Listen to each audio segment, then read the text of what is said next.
I give the floor to the representative of United States. Thank you, Mr. President, and thank you to our briefers.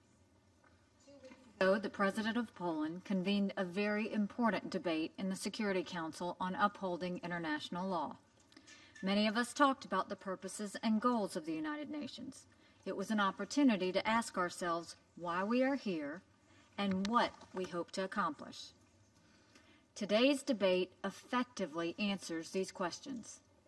The conflict in Ukraine is a textbook example of the direct violation of the sovereignty of one member state by another member state. It is precisely the kind of flagrant misconduct this body was created to address. When Russian forces entered the Crimean capital in 2014, it was a direct violation of the UN Charter. Russian forces seized the parliament building and imposed an illegitimate referendum on the people.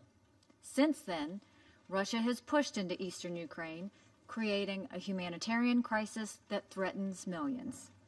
In response to the resulting outcry, Russia signed the Minsk agreements, committed to a ceasefire, committed to countless truces, committed to a withdrawal of heavy weapons, and committed to monitors to guarantee all of its commitments.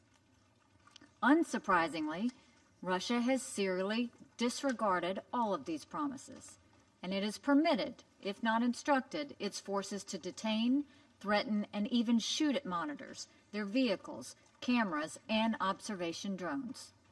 In short, Russia has created a catastrophe of suffering in Ukraine. This is not a frozen conflict. The month of May has seen security conditions worsen with the increased ceasefire violations, higher civilian casualties, and growing military casualties. Adding to its complicity, the Kremlin has neglected every one of the dozens of previous ceasefire agreements. Russia insults our intelligence by telling us that this is a homegrown internal conflict, but everyone in this room knows better. The militants in eastern Ukraine report directly to the Russian military, which arms them, trains them, leads them, and fights alongside them.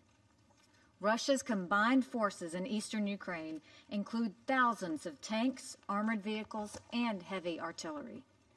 Despite its transparent denials, there is no doubt Russia is driving the Ukrainian conflict. How do we know?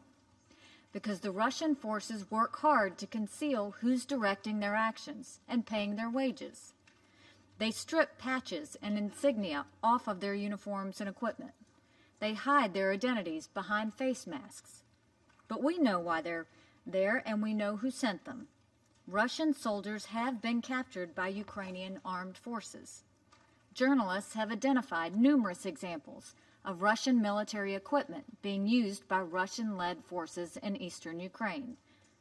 Tragically, this includes the Russia-supplied missile system that shot down the Malaysia Airlines Flight 17 in July of 2014, a civilian aircraft flying from Amsterdam to Kuala Lumpur, killing all 298 on board. The victims include nationals of our Security Council colleagues, 193 citizens of the Netherlands, 10 British citizens, and a dual national American, among others. The families of these victims deserve answers, and we welcome last week's update from the International Investigative Team. They have handled this case with professionalism and independence. We strongly support Australia's and Netherlands' call on Russia to acknowledge its role in the tragedy and cooperate in bringing to account those responsible for shooting down MH17. And like its role in the MH17 tragedy, we ask Russia to acknowledge another reality that everyone here knows to be true. Russian soldiers are in Ukraine. Not to, quote, protect Russian-speaking Ukrainian nationals, but to impose Russian control on the country. And let me emphasize that there is an urgent reason for making this request. The Russian government holds the key to solving the crisis in Ukraine. Resolution of this conflict is not only possible, it is profoundly straightforward. Russia needs to withdraw its military forces and equipment, call on its proxies to honor the ceasefire, and fulfill its commitments under the Minsk agreements. In Crimea, Russia needs to withdraw from the peninsula and restore it to Ukrainian control in line with Moscow's multilateral and bilateral commitments. Russia can unilaterally fix this wrong, and the first step is acknowledging it. Until Russia ends its outrageous actions in Ukraine, the position of the United States will not waver. We condemn in the strongest terms Russia's involvement in eastern Ukraine and its purported annexation of Crimea. Until Russia returns the Crimean Peninsula to Ukrainian control, U.S. sanctions related to the invasion of Crimea will continue. And until Russia pulls its forces out of eastern Ukraine and honors its Minsk commitments, our sanctions in response to its flagrant misconduct in the eastern part of the country will stay in place. The United States, in close partnership with France, Germany, and Ukraine, are weighing options to bring peace to eastern Ukraine. However, Russia has refused to engage meaningfully, and our efforts have been stalled since January. On April 23, 2017, Joseph Stone, an American, was working as a paramedic in eastern Ukraine.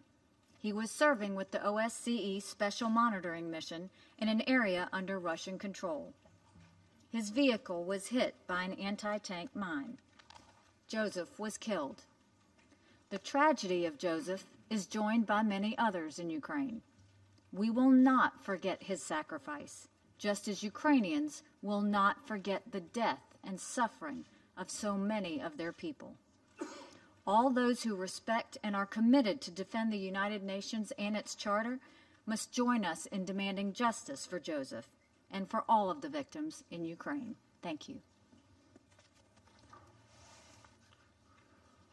I thank the representative of United States for her statement.